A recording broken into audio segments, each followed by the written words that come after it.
ओम शांति। 18 जून 2025 की साकार मुरली से होमवर्क। आज की मुरली से फ्लो चार्ट को सामने देखते हुए इसमें से किसी एक पॉइंट को धारण करने का लक्ष्य रखेंगे और देखेंगे इससे मुझे क्या फ़ायदा हुआ।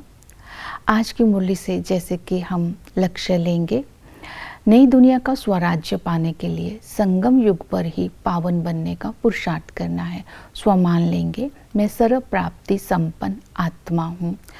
अंतर्मुखी बन, एक बाबा दूसरा न कोई, इस अविनाशी नशे में रहकर गुणों के सागर के तले में जाकर गुण व ज्ञान के एक एक पॉइंट को धारण करते हुए, उसका रस लेते हुए उसका स्वरूप बन जाएंगे, अपने आप को समर्थ बनाते जाएंगे।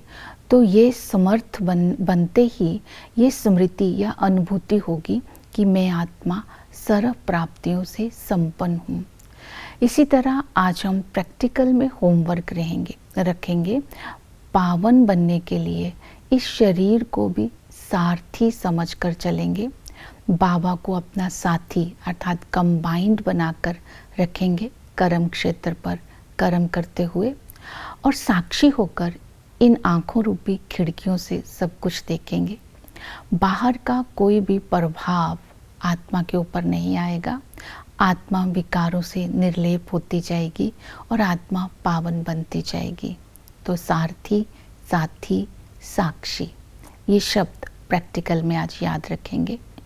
पावन बनने का पहला पुरुषार्थ है श्रीमत।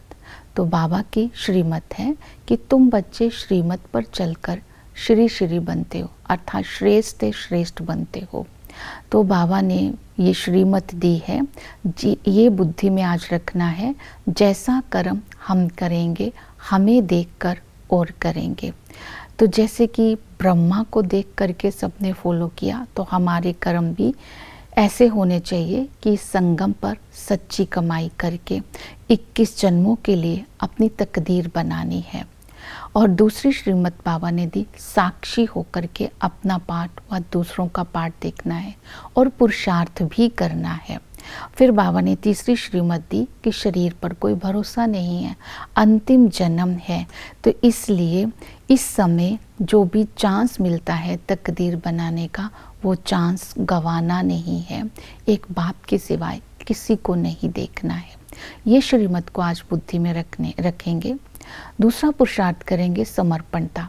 समर्पणता के लिए बाबा ने कहा, नष्टो मोहा बनकर अपना सब कुछ इस अविनाशी अश्वमेध यज्ञ में स्वाहा कर देना है। अश्वमेध, अश्व होता है शरीर, मेध होता है स्वाहा करना, अर्थात तन मन धन से समर्पण के साथ अपने आप को भी अर्पण कर देना है। जो कुछ भी है उसका ट्रस्टी बन जाना है। इसके लिए साकार ब्रह्मा बाबा को फॉलो करना है। गृहस्थ में रहते ट्रस्टी बन करके रहना है। ऐसा समझना है हम शिव बाबा के भंडारे से खाते हैं। यहाँ आकर के बाबा ने कहा कि बैठ नहीं जाना है। सारे तो समर्पित नहीं हो सकते हैं, लेकिन गृहस्थ में रहते ट्रस्टी बन करके, नष्टो मोहा बन करके रहना है। इस डायरेक्शंस को फॉलो करना है। इसी को ही समर्पणता बोलते हैं, इसी को ही स्व का अर्पण बोलते हैं। तीसरा पुरुषार्थ रहेगा पावन बनने के लिए बेहद का वैराग्य। बेहद का वैरागी बनने के लिए बाबा ने कहा, ये स्मृति में रखना है, अभी थोड़ा समय है, ये दुख धाम है, पुरानी दुनिया है, सब कुछ खल्लास हो जाना है। इसलिए ये बात बुद्धि में अच्छी तरह से धारण करनी है कि ये शरीर भी खत्म हो जाएगा, ये आत्मा निकल कर चले जाएगी। इसलिए ये स्मृति में रखना है कि हमारे सुख के दिन आए के आए बाबा हमारे लिए नई दुनिया की रचना रचते हैं। इस अश्वमेध में ये पुरानी दुनिया का स्वाहा हो जाना है। हम नई दुनिया सुख धाम में आने वाले हैं। तो बेहद का वैराग्य स्वतः हो जाएगा। तो हमारा वैराग्य खुशी से होता है, हमारा वैराग्य ज्ञान युक्त है। फिर बाबा ने बोला कि हमें पवित्रता की धारणा करनी है। तो संगम पर हमें बाबा पवित्र बनने की शिक्षा देते हैं। ये बेहद की राजाई में इतना ऊंच पद मिलता है, तो हम पवित्र क्यों नहीं बनेंगे। बाबा के साथ इस बात की प्रतिज्ञा करनी है।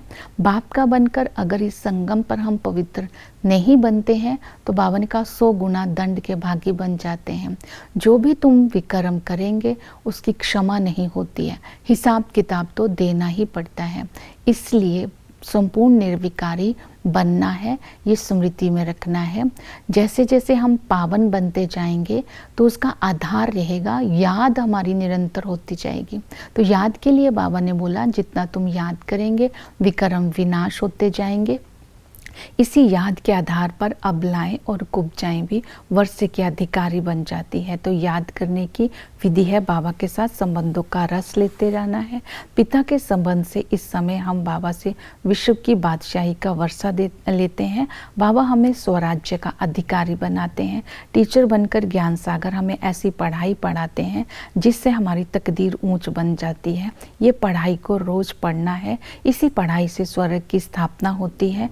भगवान हमें पढ़ाते हैं इस नशे में रहना है। सतगुरु हमें, जिसको हमें भक्ति मार्ग में हमने पुकारा था, आप हमें पावन बनाकर साथ ले जाओ, वो सच में अभी आकर के हमें पावन बनाकर साथ ले जाने के लिए आए हैं। तो सतगुरु की निंदा नहीं करानी है।